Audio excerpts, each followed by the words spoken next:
So this is always a point of contention because it's cost as to benefit.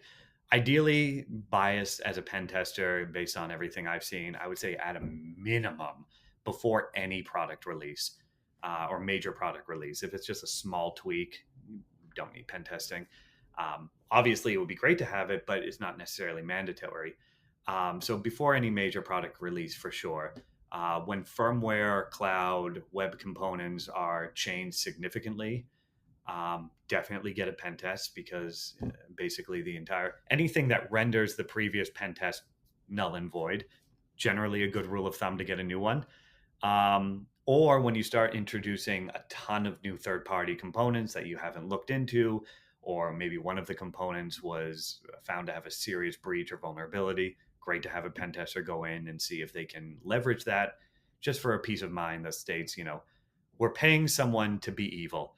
And, that's why I love my job. I'm paid to be evil.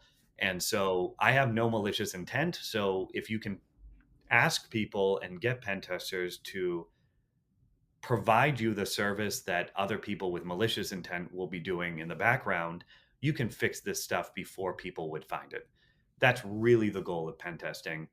Um, so, otherwise, actually, a benchmark for it for lower risk products would be annually.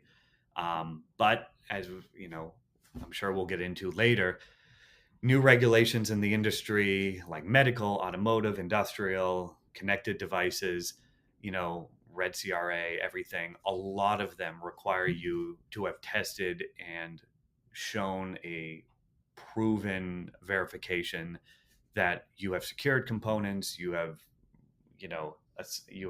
met harmonized standards, you have done your due diligence. So pen testing is becoming more and more and more necessary as people try and get more cybersecurity compliance. So, sometimes like that, it can be far more often than annually, maybe twice or even three times a year. It really depends on how much the device is changing and what kind of certifications they're going for.